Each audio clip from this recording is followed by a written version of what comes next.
الحمدللہ رب العالمین والصلاة والسلام علی خاتم النبیین اما بعد فاعوذ باللہ من الشیطان الرجیم بسم اللہ الرحمن الرحیم۔ بابا جی اور گھر کے جھگڑے، یہ مضمون غیبت کی تباہ کاریاں صفحہ 215 تا 230 سے لیا گیا ہے۔ دعائے عطار، یا رب المصطفیٰ، جو کوئی 17 صفحات کا رسالہ بابا جی اور گھر کے جھگڑے پڑھ یا سن لے، اسے ایمان و عافیت کے ساتھ سبز سبز گنبد کے زیر سایہ جلوہ محبوب میں شہادت عطا فرما، آمین بجاہ خاتم النبیین صلی اللہ علیہ وآلہ وسلم۔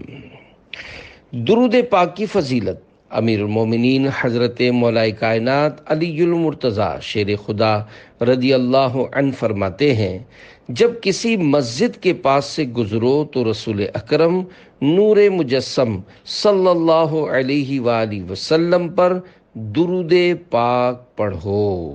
صلو علی الحبیب صلی اللہ علی محمد۔ غیبت کرنے والے کو اشارے سے نہیں، زبان سے روکیے۔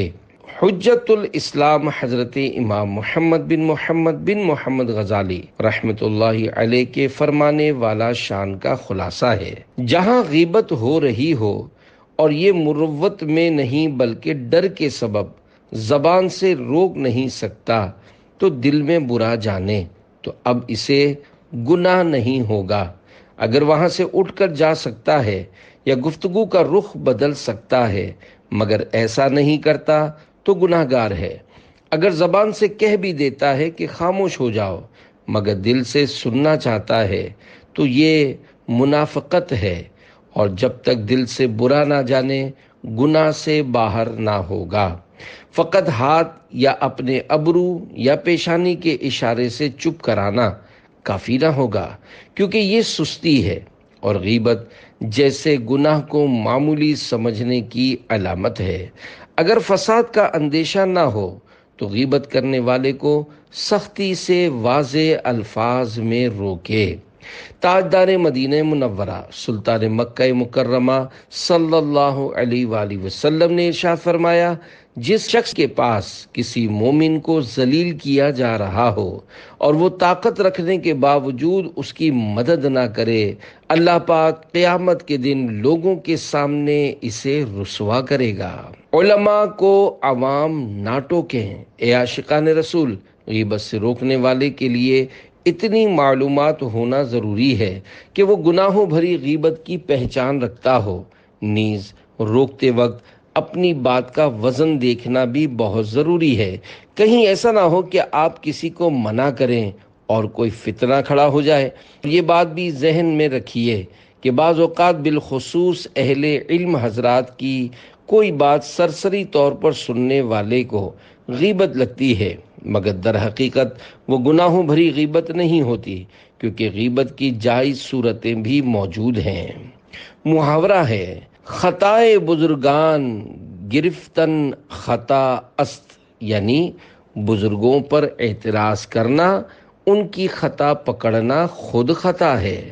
لہذا علماء کرام کو عوام ہرگز نہ ٹوکیں اور ان کے لیے دل میں میل بھی نہ لائیں۔ ہاں، اگر آپ کو غیبت کے بارے میں معلومات ہوں اور وہ عالم صاحب واقعی صریح غیبت کر رہے ہوں تو وہاں سے اٹھ جائیے، ممکن ہو تو بات کا رخ بدل دیجیے۔ اگر ہٹنا یا بات بدلنا اور کسی طرح سے غیبت سننے سے بچنا ممکن نہ ہو تو دل میں برا جانتے ہوئے حتی المقدور بے توجہی برتیے۔ اگر ہاں میں سر ہلائیں گے یا دلچسپی اور تعجب کا اظہار کریں گے، تائید میں اچھا، جی، اوہو وغیرہ آوازیں نکالیں گے تو گناہ گار ہوں گے۔ عالم کو ٹوکنے کے متعلق فرمانے اعلیٰ حضرت امام اہل سنت امام احمد رضا خان رحمۃ اللہ علیہ فتاوی رضویہ جلد 23 صفحہ 708 پر لکھتے ہیں، علماء پر عوام کو حق اعتراض نہیں پہنچتا، اور جو مشہور بمعرفت ہو اس کا معاملہ زیادہ نازک ہے۔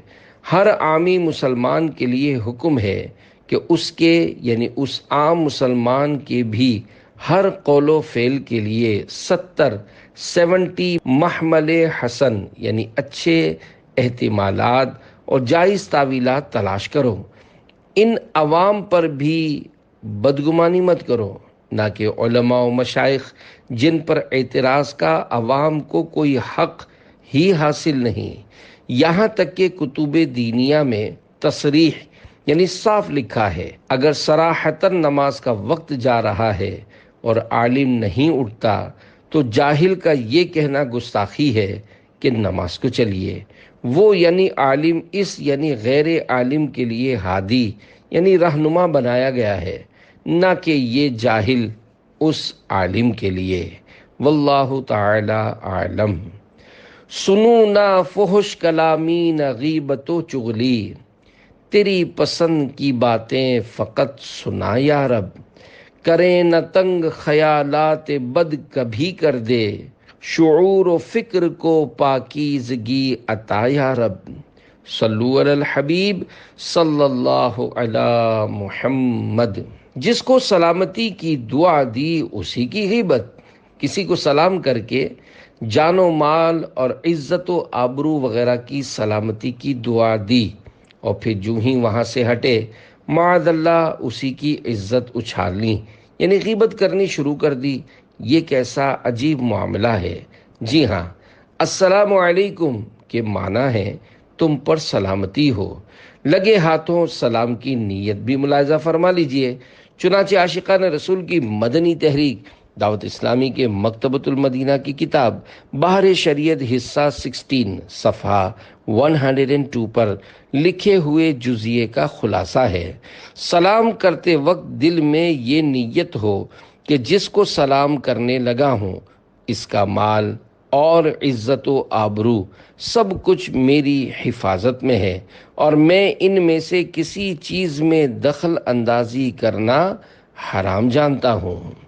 عارف باللہ حضرت سیدنا شیخ ابو طالب مکی رحمۃ اللہ علیہ فرماتے ہیں، اللہ پاک کے نیک بندے ملاقات کے وقت سلام کرتے تو اس سے یہ مراد لیتے کہ تو میری طرف سے سلامت رہا، میں تیری غیبت اور مذمت نہیں کروں گا۔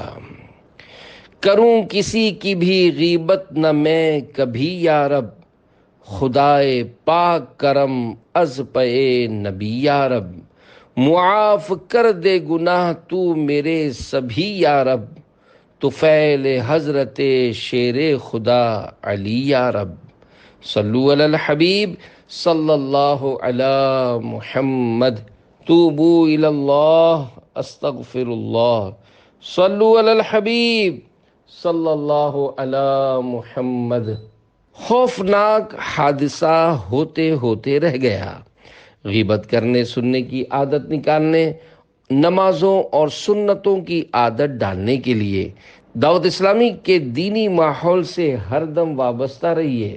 سنتیں سیکھنے کے لیے مدنی قافلوں میں عاشقان رسول کے ساتھ سنتوں بھرا سفر کیجیے اور کامیاب زندگی گزارنے اور آخرت سنوارنے کے لیے نیک اعمال کے مطابق عمل کر کے روزانہ جائزہ کے ذریعے رسالہ پر کر کے ہر ماہ کی پہلی تاریخ اپنے یہاں کے ذمہ دار کو جمع کروانے کا معمول بنا لیجئے۔ سنتوں بھرے اجتماع میں حاضری دیجئے، نہ جانے کب دل چوٹ کھا جائے اور دونوں جہاں میں بھلائیاں عنایت ہو جائیں۔ آپ کی ترغیب کے لیے ایک مدنی بہار گوش گزار کرتا ہوں۔ 1425 سنہ ہجری میں ہونے والے بین الاقوامی 3 دن کے سنتوں بھرے اجتماع صحرائے مدینہ مدینۃ الاولیاء ملتان شریف کے چند روز بعد سگے مدینہ عفیان سے ملنے ایک صاحب پنجاب سے کراچی آئے۔ ان کے بیان کا خلاصہ کچھ اس طرح ہے، میں AC کوچ کا ڈرائیور ہوں، پریشانیوں نے تباہ حال کر دیا تھا، شیطان مجھے باولا بنا کر میرا یہ ذہن بنا چکا تھا کہ دنیا والے مطلبی اور بے وفا ہیں، مجھے خودکشی کر لینی چاہیے، مگر تنہا نہیں، اوروں کو بھی ساتھ لے کر مرنا ہے۔ بہرحال انہوں نے یہ طے کیا ہوا تھا کہ کھچا کھچ بھری ہوئی کوچ کو پوری رفتار کے ساتھ گہری کھائی میں گرا کر سب سواریوں سمیت اپنے آپ کو ختم کر دوں گا۔ ایسے میں سواریاں لے کر اجتماع صحرائے مدینہ ملتان شریف میں آنے کی سعادت مل گئی۔ گویا ان ہی کے لیے خودکشی کا علاج نامی بیان ہوا۔ سن کر وہ خوف خدا سے لرز اٹھے۔ انہوں نے اچھی طرح سمجھ لیا کہ خودکشی سے جان چھوٹتی نہیں، مزید پھنس جاتی ہے۔ انہوں نے سچے دل سے توبہ کی۔ ان کا کہنا تھا کہ بیان کرنے والے کا نام و پتہ لوگوں سے لے کر اب آپ کے پاس دعائیں لینے آیا ہوں۔ ان کے حق میں دعائے خیر کی گئی، نماز کی پابندی، ہفتہ وار سنتوں بھرے اجتماع میں حاضری، مدنی قافلوں میں سفر وغیرہ کی اچھی اچھی نیتیں کر کے روتے ہوئے پلٹ گئے۔ کیا خودکشی سے جان چھوٹ جاتی ہے؟ عاشقان رسول کی مدنی تحریک دعوت اسلامی کے مکتبۃ المدینہ کی کتاب بیانات عطاریہ 472 صفحات حصہ دوم کے صفحہ 404 تا 406 پر ہے۔ خودکشی کرنے والے شاید یہ سمجھتے ہیں کہ ہماری جان چھوٹ جائے گی، حالانکہ اس سے جان چھوٹنے کے بجائے ناراضی رب العزت کی صورت میں نہایت بری طرح پھنس جاتی ہے۔ خدائے پاک کی قسم، خودکشی کا عذاب برداشت نہیں ہو سکے گا۔ آگ میں عذاب، حدیث پاک میں ہے، جو شخص جس چیز کے ساتھ خودکشی کرے گا وہ جہنم کی آگ میں اسی چیز کے ساتھ عذاب دیا جائے گا، اسی ہتھیار سے عذاب۔ حضرت ثابت بن ضحاک رضی اللہ عنہ سے مروی ہے کہ اللہ پاک کے پیارے رسول صلی اللہ علیہ وآلہ وسلم کا ارشاد عبرت بنیاد ہے، جس نے لوہے کے ہتھیار سے خودکشی کی تو اسے جہنم کی آگ میں اسی ہتھیار سے عذاب دیا جائے گا۔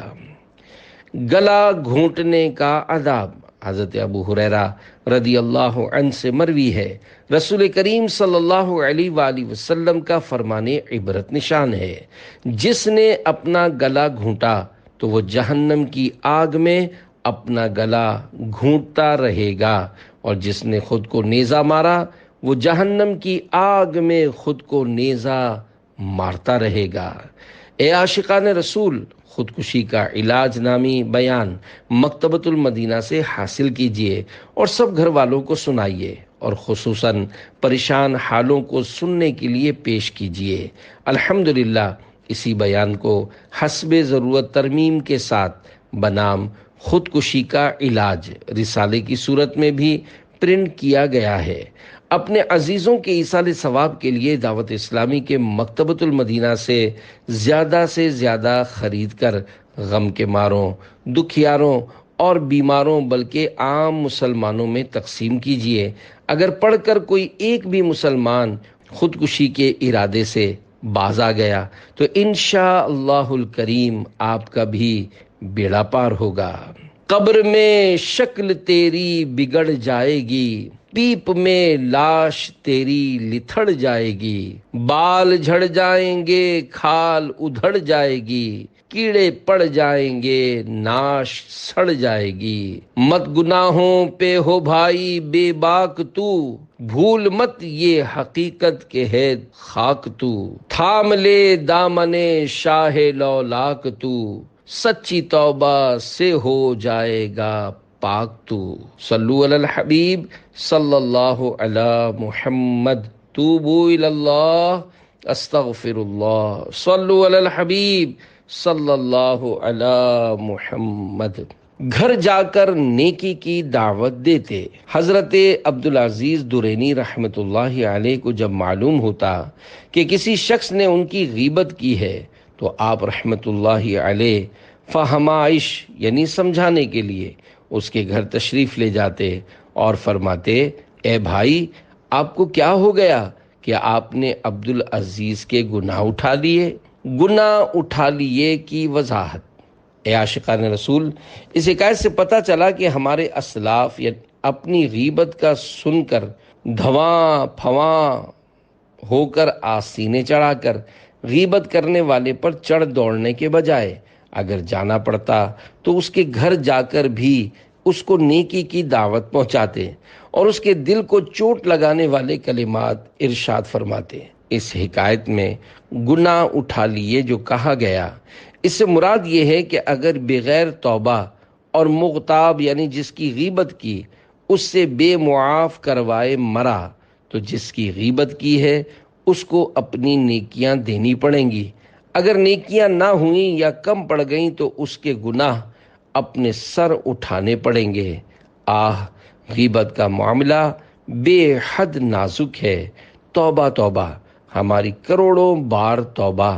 عہد کیجئے، نہ غیبت کروں گا نہ سنوں گا۔ ہے غیبت سے بچنے کی نیت الہی، میں قائم رہوں کر اعانت الہی۔ اعانت یعنی امداد۔ رحمت پلٹ جاتی ہے۔ حضرت حاتم اصم رحمت اللہ علیہ فرماتے ہیں، جب کسی مجلس میں یہ 3 باتیں ہوں تو ان لوگوں سے رحمت پلٹ جاتی ہے۔ نمبر 1، دنیا کا ذکر، نمبر 2، زیادہ ہنسنا، اور نمبر 3، لوگوں کی غیبت کرنا۔ عذاب قبر کے 3 حصے۔ حضرت قتادہ رضی اللہ عنہ فرماتے ہیں، ہمیں بتایا گیا ہے کہ عذاب قبر کو 3 حصوں میں تقسیم کیا گیا ہے۔ 1/3 عذاب غیبت سے، 1/3 چغلی سے، اور 1/3 پیشاب کے چھینٹوں سے خود کو نہ بچانے سے ہوتا ہے۔ کتوں کی شکل میں اٹھیں گے۔ ہمارے پیارے پیارے آقا مدینے والے مصطفیٰ صلی اللہ علیہ وآلہ وسلم نے فرمایا، غیبت کرنے والوں، چغل خوروں اور پاک باز لوگوں کے عیب تلاش کرنے والوں کو اللہ پاک قیامت کے دن کتوں کی شکل میں اٹھائے گا۔ حکیم الامت حضرت مفتی احمد یار خان رحمت اللہ علیہ فرماتے ہیں، خیال رہے کہ تمام انسان قبروں سے بشکل انسانی اٹھیں گے، پھر محشر میں پہنچ کر بعض کی صورتیں مسخ ہو جائیں گی، یعنی بگڑ جائیں گی، مثلا مختلف جانوروں جیسی ہو جائیں گی۔ گوشت کی چھوٹی سی بوٹی۔ اے عاشقان رسول، زبان اگرچہ بظاہر گوشت کی ایک چھوٹی سی بوٹی ہے، مگر یہ خدائے پاک کی عظیم الشان نعمت ہے۔ اس نعمت کی قدر تو شاید گونگا ہی جان سکتا ہے۔ زبان کا درست استعمال جنت میں داخل اور غلط استعمال جہنم سے واصل کر سکتا ہے۔ اس زبان سے تلاوت قرآن کرنے والا اور درود و سلام پڑھنے والا رب العزت کی عنایت سے جنت میں جاتا ہے۔ اس زبان سے کسی مسلمان کو گالی نکالنے والا نیز غیبت، چغلی و تہمت کا مرتکب عذاب نار کا حقدار قرار پاتا ہے۔ اگر کوئی بدترین کافر بھی دل کی تصدیق کے ساتھ زبان سے لا الہ الا اللہ محمد الرسول اللہ صلی اللہ علیہ وآلہ وسلم پڑھ لے تو کفر و شرک کی ساری گندگی سے پاک ہو جاتا ہے۔ اس کی زبان سے نکلا ہوا یہ کلمہ طیبہ اس کے گزشتہ تمام گناہوں کے میل کچیل کو دھو ڈالتا ہے۔ زبان سے ادا کیے ہوئے اس کلمہ پاک کے باعث وہ گناہوں سے ایسا پاک و صاف ہو جاتا ہے جیسا کہ اس روز تھا جس روز اس کی ماں نے اسے جنا تھا۔ یہ عظیم مدنی انقلاب دل کی تائید کے ساتھ زبان سے ادا کیے ہوئے کلمہ شریف کی بدولت آیا۔ ہر بات پر سال بھر کی عبادت کا ثواب۔ اے کاش ہم بھی اپنی زبان کا صحیح استعمال کرنا سیکھ لیں، غیبتوں، چغلیوں اور تہمتوں بھری باتوں سے پیچھا چھڑا لیں۔ بے شک اللہ و رسول صلی اللہ علیہ وآلہ وسلم کی مرضی کے مطابق اگر زبان کو چلایا جائے تو جنت میں گھر تیار ہو جائے گا۔ اس زبان سے ہم تلاوت قرآن پاک کریں، ذکر اللہ کریں، درود و سلام کا ورد کریں، خوب نیکی کی دعوت دیں تو انشاءاللہ ہمارے وارے ہی نیارے ہو جائیں گے۔ مکاشفۃ القلوب میں ہے، حضرت موسیٰ کلیم اللہ علیہ السلام نے بارگاہ خداوندی میں عرض کی، اے رب کریم، جو اپنے بھائی کو بلائے اور اسے نیکی کا حکم کرے اور برائی سے روکے، اس شخص کا بدلہ کیا ہوگا؟ فرمایا، میں اس کے ہر کلمے کے بدلے 1 سال کی عبادت کا ثواب لکھتا ہوں، اور اسے جہنم کی سزا دینے میں مجھے حیا آتی ہے۔ عاشقان رسول کے میٹھے بول کی برکات۔ پیارے پیارے اسلامی بھائیوں، نیکی کی بات بتانے، گناہ سے نفرت دلانے اور ان کاموں کے لیے کسی پر انفرادی کوشش کا ثواب کمانے کے لیے یہ ضروری نہیں کہ جس کو سمجھایا وہ مان جائے تو ہی ثواب ملے گا، بلکہ اگر وہ نہ مانے تب بھی انشاءاللہ الکریم ثواب ہی ثواب ہے۔ اور اگر آپ کی انفرادی کوشش سے کسی نے گناہوں سے توبہ کر کے سنتوں بھری زندگی گزارنی شروع کر دی، پھر تو انشاءاللہ الکریم آپ کا بھی بیڑا پار ہو جائے گا۔ آئیے اس ضمن میں انفرادی کوشش کی ایک مدنی بہار سنتے چلیں۔ چنانچہ شہر قصور، پنجاب، پاکستان کے ایک اسلامی بھائی میٹرک کے طالب علم تھے۔ پوری صحبت کے باعث زندگی گناہوں میں بسر ہو رہی تھی۔ مزاج بے حد غصیلا تھا۔ بدتمیزی کی عادت بد اس حد تک پہنچ چکی تھی کہ والد صاحب کو جا، دادا جان اور دادی جان کے سامنے بھی قینچی کی طرح زبان چلاتے۔ ایک روز عاشقان رسول کی مدنی تحریک دعوت اسلامی کا ایک مدنی قافلہ ان کے محلے کی مسجد میں آ پہنچا۔ خدا کا کرنا ایسا ہوا کہ وہ عاشقان رسول سے ملاقات کے لیے پہنچ گئے۔ ایک اسلامی بھائی نے انفرادی کوشش کرتے ہوئے انہیں درس میں شرکت کی دعوت پیش کی۔ ان کے میٹھے بول نے ان پر ایسا اثر کیا کہ وہ ان کے ساتھ درس میں بیٹھ گئے۔ انہوں نے درس کے بعد انتہائی میٹھے انداز میں انہیں بتایا کہ چند ہی روز بعد صحرائے مدینہ ملتان شریف میں دعوت اسلامی کا 3 روزہ بین الاقوامی سنتوں بھرا اجتماع ہو رہا ہے، آپ بھی شرکت کر لیجئے۔ ان کے درس نے ان پر بہت اچھا اثر کیا تھا، لہذا وہ انکار نہ کر سکے، یہاں تک کہ وہ سنتوں بھرے اجتماع صحرائے مدینہ ملتان میں حاضر ہو گئے۔ وہاں کی رونقیں اور برکتیں دیکھ کر وہ حیران رہ گئے۔ اجتماع میں ہونے والے آخری بیان، گانے باجے کی ہولناکیاں سن کر وہ تھرا اٹھے اور آنکھوں سے آنسو جاری ہو گئے۔ الحمدللہ وہ گناہوں سے توبہ کر کے اٹھے اور دعوت اسلامی کے مدنی ماحول سے وابستہ ہو گئے۔ ان کی مدنی ماحول سے وابستگی سے ان کے گھر والوں نے اطمینان کا سانس لیا۔ دعوت اسلامی کے مدنی ماحول کی برکت سے ان جیسے نوجوان کی اصلاح سے متاثر ہو کر ان کے بڑے بھائی نے بھی داڑھی مبارک رکھنے کے ساتھ ساتھ امامہ شریف کا تاج بھی سجا لیا۔ ان کی ایک ہی بہن ہے، الحمدللہ اس نے بھی مدنی برقع پہن لیا۔ الحمدللہ گھر کا ہر فرد سلسلہ عالیہ قادریہ رضویہ میں داخل ہو کر سرکار غوث اعظم رحمت اللہ علیہ کا مرید ہو گیا۔ اس انفرادی کوشش کرنے والے اسلامی بھائی کے میٹھے بول کی برکت سے مجھ پر اللہ کریم نے ایسا کرم فرمایا کہ میں نے قرآن کریم حفظ کرنے کی سعادت حاصل کر لی اور درس نظامی یعنی عالم کورس میں داخلہ لے لیا۔ الحمدللہ دعوت اسلامی کے مدنی کاموں کے تعلق سے علاقائی قافلہ ذمہ دار بھی بنے۔ دل پہ گر زنگ ہو سارا گھر تنگ ہو، داغ سارے دھلیں قافلے میں چلو، ایسا فیضان ہو حفظ قرآن ہو، خوب خوشیاں ملیں قافلے میں چلو۔ صلو علی الحبیب صلی اللہ علی محمد۔ قبر کا بھیانک تصور۔ اے عاشقان رسول، غور کیجئے، سوچئے، ہو سکتا ہے آج ہی موت آ جائے، دنیا کی ساری نعمتیں چھوٹ جائیں، سب ارمان خاک میں مل جائیں اور دیکھتے ہی دیکھتے جنازہ قبرستان میں داخل ہو جائے۔ آہ آہ آہ، تصور کیجئے اس وقت کیا گزر رہی ہوگی جب قبر میں تنہا رکھ کر اوپر سے منو مٹی ڈال کر ناز اٹھانے والے رخصت ہو رہے ہوں گے۔ ہائے گھپ اندھیرا، آہ وحشت کا بسیرا!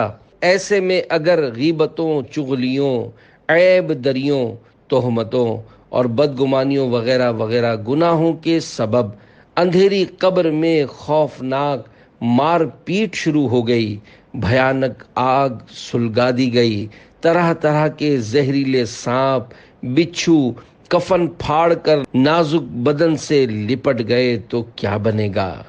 عقل بھی سلامت ہوگی، بے ہوشی بھی طاری نہ ہوگی، چیخو پکار بھی بیکار ثابت ہوگی، نہ کسی کو پاس بلا سکیں گے، نہ خود کسی کے پاس جا سکیں گے۔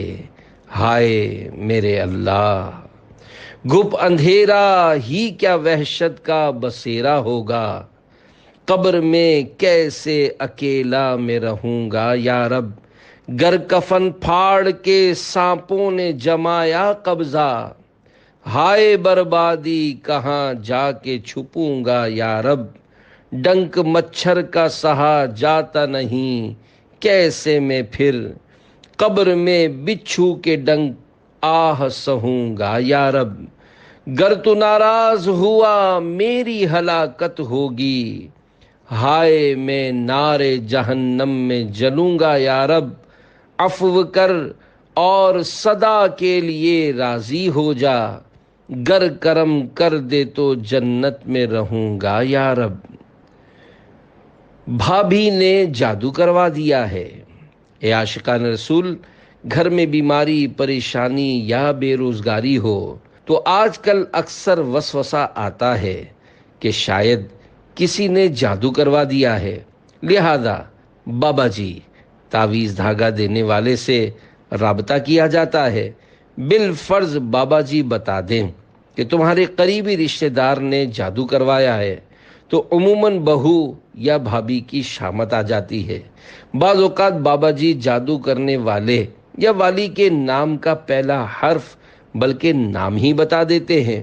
کبھی کبھی تو سوئیوں والا، ماش کے آٹے کا پتلا اور تعویذ وغیرہ بھی گھر سے برآمد ہو جاتا ہے، اور پھر لوگ ایسے بابا جی پر اندھا بھروسہ کر لیتے ہیں اور خاندان بھر میں غیبت و بہتان تراشی کا بدترین سلسلہ چل نکلتا، نتیجتاً ہرا بھرا لہلہاتا خاندان تاخت و تاراج ہو کر رہ جاتا ہے۔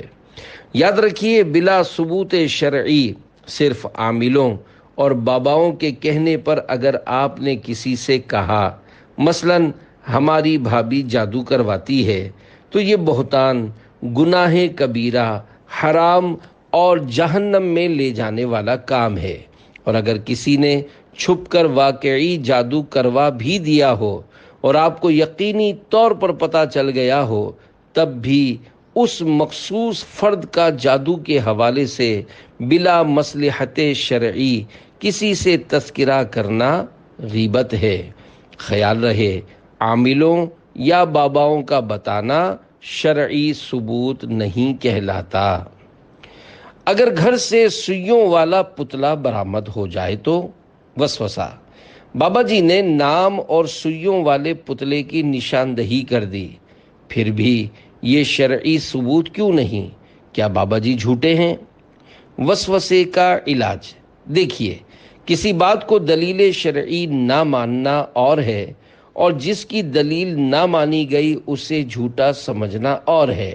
مثلاً کسی بات میں دو گواہوں کی حاجت ہو اور گواہ صرف ایک ہو، وہ اگرچہ کوئی صالح، نیک بلکہ ولی ہی ہو، قاضی اس کی گواہی رد کر دیتا ہے، تو اس کا مطلب ہرگز نہیں کہ قاضی اس کو جھوٹا سمجھ رہا ہے، بلکہ شریعت نے گواہی کا جو نصاب مقرر کیا ہے، قاضی اس نصاب کے حکم پر عمل کر رہا ہے۔ یوں ہی ہم بابا جی کو جھوٹا نہیں کہہ رہے، بلکہ حکم شرعی پر عمل کرتے ہوئے بابا جی کے بتا دینے کو دلیل بنا کر کسی شخص پر جادو کا الزام نہیں ثابت کر رہے۔ بہرحال حکم شریعت یہی ہے کہ کسی بابا جی کا پتلے وغیرہ کے بارے میں بتا دینا اور اس پتلے کا برآمد ہو جانا اس بات کی دلیل شرعی نہیں ہے کہ واقعی فلاں رشتہ دار ہی نے یہ جادو کروایا ہے۔ جو بابا پیسے نہ مانگتے ہوں وہ کیسے غلط ہو سکتے ہیں؟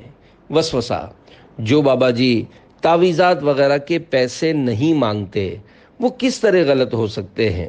وسوسے کا علاج: عملیات کی لائن ایسی ہے کہ جو پیسے نہیں مانگتا بعض اوقات اس کی آمدنی مانگنے والوں کی نسبت زیادہ ہوتی ہے، کیونکہ بار بار پیسے مانگنے والوں سے لوگ دور بھاگتے ہیں۔ حضرت مولا کائنات مولا علی شیر خدا رضی اللہ عنہ فرماتے ہیں، بچھڑا جب تھنوں کو بہت زیادہ چوسنے لگتا ہے تو اس کی ماں اس کو سینگ مارتی ہے۔ بہرحال بابا اگرچہ پیسے نہ مانگتا ہو تب بھی لوگ چونکہ حقیقت سے ناواقف ہوتے ہیں، اس لیے عموماً ایسوں کے زیادہ عقیدت مند ہو جاتے ہیں اور پھر دعوتوں اور نذرانوں کی ترکیب کے ساتھ ساتھ شہرت و عزت بھی حاصل ہوتی ہے۔ حب جاہ یعنی عزت و شہرت کی محبت کا مرض جن کو لگ جاتا ہے وہ لوگ مشہوری کے لیے کروڑوں روپے اپنے پلے سے خرچ کرنے سے بھی نہیں چوکتے۔ عام انتخابات الیکشن کے مواقع پر جمہوری ممالک میں اس کے نظارے عام ہو جاتے ہیں۔ یقیناً شریعت کے کسی بھی معاملے میں قطعاً جھول نہیں۔ یاد رکھیے، استخارات، موکلات اور جنات کے ذریعے نہیں بلکہ قرآن و سنت کے احکامات کے توسط سے اسلامی عدالتوں کے معاملات طے کیے جاتے ہیں۔ اگر تکیے کے نیچے سے تعویذ نکل آئے تو؟ وسوسہ: اگر بھابھی یا بہو کی جیب یا اس کے تکیے کے نیچے سے تعویذ برآمد ہوا ہو تو کیا یہ بھی شرعی ثبوت نہیں؟ وسوسے کا علاج: یہ بھی شرعی دلیل نہیں۔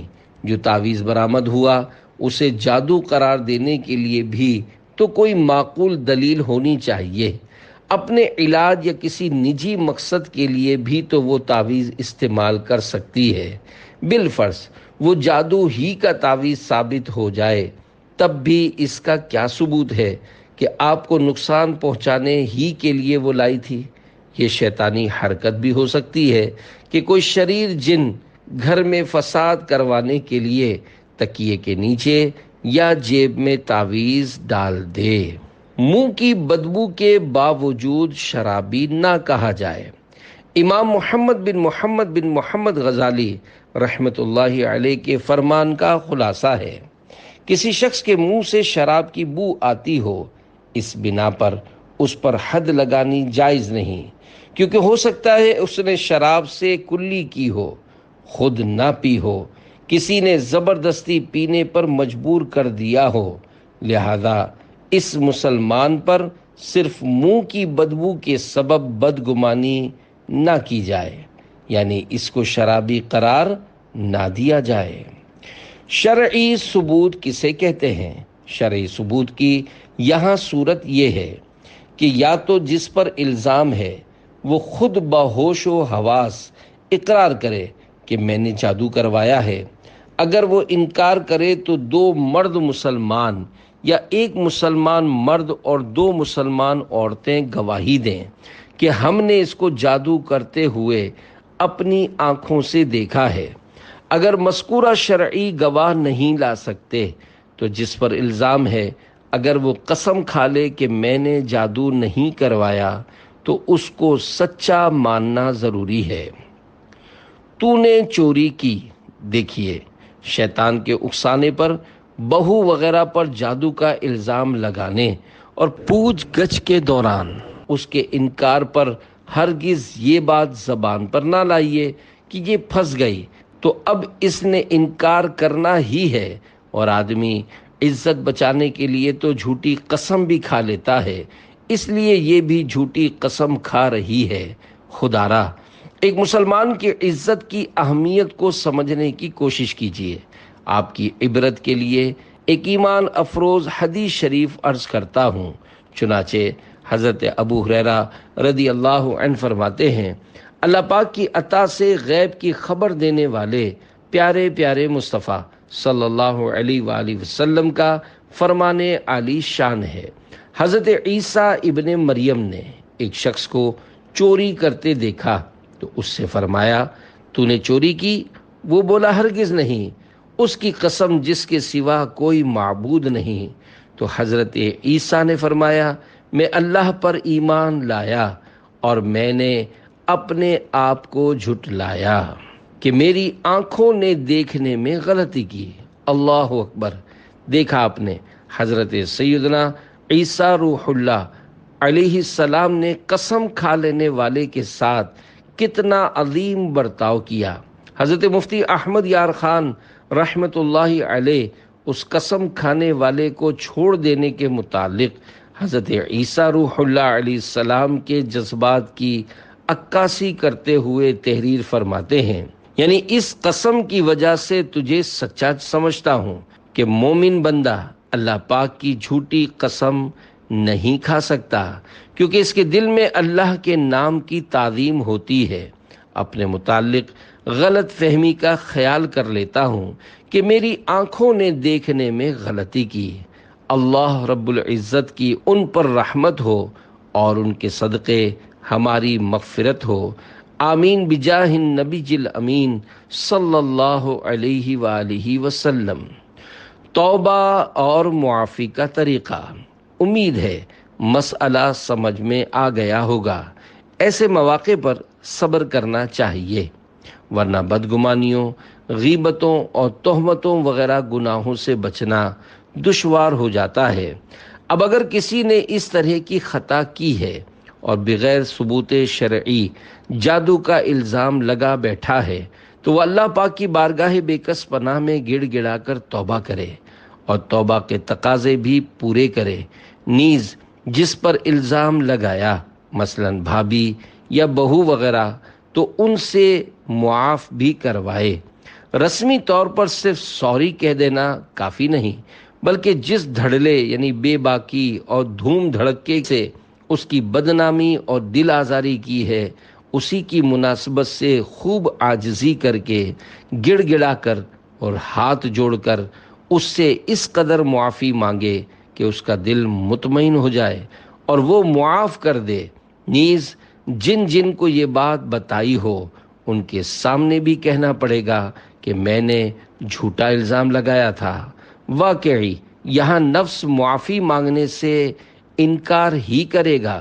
اب بندے پر ہے کہ معافی مانگ کر دنیاوی طور پر اپنے نفس کی معمولی سی ذلت اختیار کرے یا آخرت کی دردناک رسوائی اور ہولناک سزا۔ دیکھیے، شیطان طرح طرح کے ہیلے بہانے سجھائے گا، وسوسہ دلائے گا کہ مثلاً یوں تو یہ سر چڑھ جائے گی، اس کا دل کھل جائے گا، ہم پر قبضہ جما لے گی، ہماری بدنامی ہو جائے گی وغیرہ۔ آپ ان شیطانی خیالوں کی طرف نہ جائیے، اللہ پاک کی رضا کے لیے حکم شریعت پر عمل کیجیے، انشاءاللہ الکریم اس کی برکت خود ہی دیکھ لیں گے۔ یہاں تک کہ خدا نہ خواستہ وہ واقعی مجرمہ ہوئی تب بھی آپ کی خوش اخلاقی اور عاجزی کی برکت سے انشاءاللہ الکریم آپ کی خیر خواہ بن جائے گی۔ ڈرائیور کی جان بچ گئی۔ کراچی کے علاقے نیا آباد کی ایک اسلامی بہن کے حلفیہ بیان کا خلاصہ ہے کہ میرے ایک بھائی جو کہ عرب شریف کے شہر ریاض میں بحیثیت ڈرائیور ملازمت کر رہے ہیں، ایک دن ڈرائیونگ کے دوران خطرناک حادثہ ہوا اور وہ بے ہوش ہو گئے۔ دماغی چوٹیں اتنی زیادہ تھیں کہ بچنے کی امید نہ رہی۔ ہم لوگ مجبور تھے، ان کو دیکھنے بھی نہ جا سکتے تھے۔ الحمدللہ میں عاشقان رسول کی مدنی تحریک دعوت اسلامی کے اسلامی بہنوں کے ہفتہ وار سنتوں بھرے اجتماع میں شرکت کیا کرتی تھی۔ میں نے بھائی جان والی پریشانی اپنے علاقے کی ایک اسلامی بہن کو بتائی۔ انہوں نے مجھے دلاسا دیا اور مشورہ دیا کہ اسی طرح پابندی سے اجتماع میں شرکت کر کے خوب دعا کیا کرو۔ چنانچہ میں نے ایسا ہی کیا۔ الحمدللہ اجتماع میں کی جانے والی دعاؤں کی برکت سے 3 ماہ کے اندر اندر بھائی جان نے بات چیت شروع کر دی۔ ڈاکٹر بھی حیران رہ گئے کیونکہ دماغی چوٹیں بہت زیادہ تھیں اور بظاہر بچنے کی امید بہت کم تھی۔ الحمدللہ اجتماعات کی برکات پر میری عقیدت اور زیادہ مضبوط ہوئی۔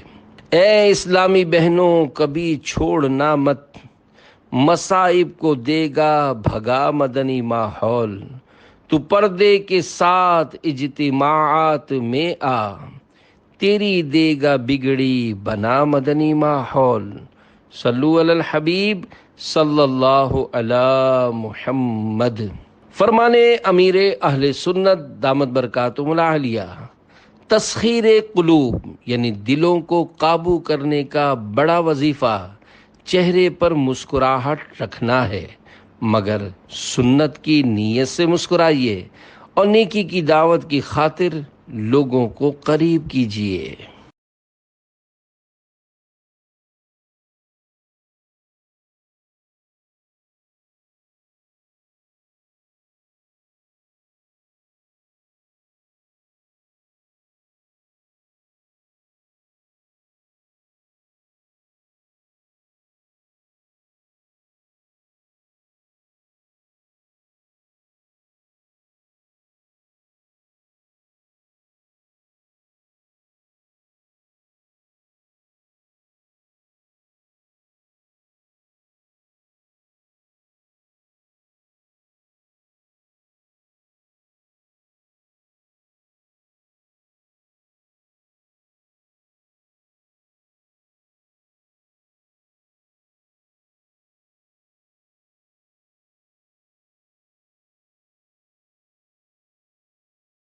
الحمدللہ رب العالمین والصلاة والسلام